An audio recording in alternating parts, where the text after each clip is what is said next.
नमस्कार प्रिय भक्तों, इस वीडियो में मैं आपको भगवान सत्यनारायण व्रत कथा सुनाने जा रहा हूं, जो हर पूर्णिमा को सुनी जाती है। तो चलिए कथा शुरू करते हैं। भक्तों, महामुनि वेदव्यास जी ने कहा, बहुत समय पहले नैमिषारण्य तीर्थ में सनकादिक 88,000 ऋषियों ने पुराण वेदता श्री सूत जी महाराज से पूछा, हे प्रभु सूत जी महाराज, इस कलयुग में वेद विद्या रहित मानवों को ईश्वर भक्ति किस प्रकार मिलेगी तथा उसका उद्धार कैसे होगा। हे मुनि श्रेष्ठ, ऐसा कोई व्रत अथवा उपाय बताइए, तब बताइए जिसके कारण से थोड़े ही समय में पुण्य प्राप्त हो सके तथा मनवांछित फल प्राप्त हो सके। ऐसी कथा सुनने की हमारी बहुत ही इच्छा है। इस प्रश्न पर शास्त्रों के दाता श्री सूत जी महाराज कहने लगे, वैष्णव में पूज्य आप सभी ने प्राणियों के हित के और जगत के कल्याण की बात पूछी है। अब मैं उस श्रेष्ठ व्रत का आप लोगों से कहूँगा, जिसे श्रेष्ठ मुनि नारद जी ने श्री लक्ष्मी नारायण भगवान से पूछा था, और श्री लक्ष्मी नारायण भगवान ने मुनि श्रेष्ठ नारद जी को बताया था।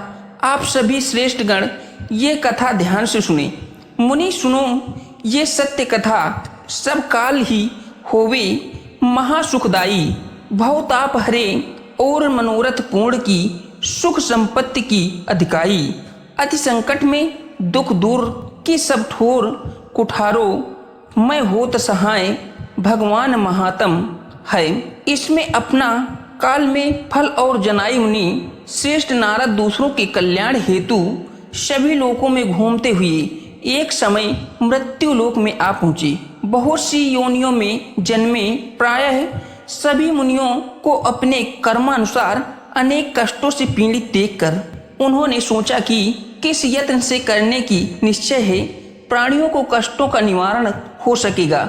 मन में ऐसा विचार कर श्री नारद जी विष्णु लोक वापस चले गए और श्वेत वर्ण 4 भुजाओं वाले देवों के देव ईश्वर नारायण, जिनके हाथों में चक्र, शंख, गदा और पद्म थे तथा वरमाला पहने हुए थे, उन्हें देखकर उनकी स्तुति करने लगे। नारद जी ने कहा, हे भगवान, आप अति शक्तिमान हैं। मन तथा वाणी भी आपको नहीं पा सकती है। आपका आदि मध्य अंत भी नहीं है।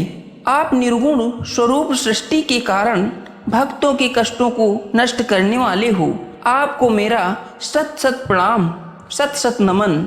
नारद जी से इस प्रकार की प्रार्थना सुनकर भगवान श्री हरि विष्णु बोले, हे योगी राज, आपके मन में क्या है? आपका किस कार्य हेतु यहाँ आना हुआ है?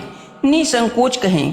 तब मुनि श्री नारद जी ने कहा, मृत्यु लोक में सब मनुष्य जो अनेक योनियों में पैदा हुए हैं, अपने अपने कर्मों द्वारा अनेक प्रकार के कष्टों के कारण दुखी हैं। स्वामी, यदि आप मुझ पर दया रखते हैं तो बताइए कि उन मनुष्यों के सब कष्ट थोड़े से ही प्रश्न से किस प्रकार दूर हो सकते हैं। श्री विष्णु भगवान ने कहा, नारद जी, मनुष्यों की भलाई हेतु तुमने ये बहुत ही उत्तम प्रश्न आज पूछ लिया है। जिसे व्रत करने से मनुष्य मोह से छूट जाता है, वह व्रत मैं तुमसे आज कहने जा रहा हूँ। सुना, अति पुण्यदान करने वाला, स्वर्ग तथा मृत्यु लोक दोनों में दुर्लभ एक अति उत्तम व्रत है, जो आज मैं तुमसे कहता हूँ। श्री सत्यनारायण भगवान का यह व्रत विधि विधान पूर्वक संपन्न करने पर मनुष्य इस धरती पर सभी प्रकार के सुख भोग कर मरणों उपरांत मोक्ष को प्राप्त करता है। भगवान के ऐसे वचन सुनकर नारद मुनि बोले, भगवान, उस व्रत का विधान क्या है, फल क्या है? इससे पहले किसने ये व्रत किया था? किस दिन ये व्रत करना चाहिए? कृपया करके मुझे ये व्रत बताइए। भगवान श्री हरि विष्णु भगवान ने कहा, नारद मुनि, दुख, शोक एवं सभी प्रकार की व्याधियों को दूर करने वाला ये व्रत सब स्थानों पर विजय दिलाने वाला, श्रद्धा भक्ति के साथ किसी भी दिन मनुष्य संध्या के समय श्री सत्यनारायण भगवान के 6 ब्राह्मणों और बंधुओं के साथ पूजा करें। भक्ति भाव से केले का फल, नैवेद्य, घी, शहद, शक्कर और गुड़, दूध, गेहूं और आटा, सवैया लेकर गेहूं के अभाव से साठी का चूर्ण भी ले सकते हैं। इस सभी को भक्ति भाव से भगवान श्री सत्यनारायण को अर्पण करें। बंधु बांधुओं सहित ब्राह्मणों को भोजन कराएं, इसके पश्चात स्वयं भोजन करें। रात्रि में सत्यनारायण भगवान के गीत आदि का आयोजन कर सकते हैं। सत्यनारायण भगवान का स्मरण करता हूँ, समय व्यतीत करें। इस तरह जो मनुष्य व्रत करेंगे उनकी मनोकामनाएं अवश्य ही पूर्ण होंगी, उनकी समस्त मनोकामनाएं अवश्य ही पूर्ण होंगी। विशेष रूप से कलयुग में, मृत्युलोक में यह एक ऐसा उपाय है जिसे अल्प समय में, कम समय में धन, महान बुद्धि, पुण्य की प्राप्ति हो सकती है। इतनी श्री सत्यनारायण व्रत कथा करना बहुत ही उत्तम समय है और ये व्रत हर पूर्णिमा के दिन करना चाहिए।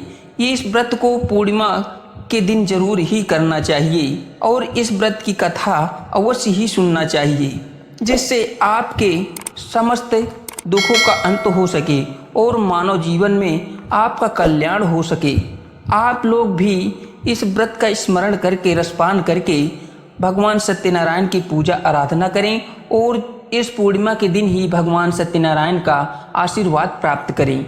बोलिए भगवान सत्यनारायण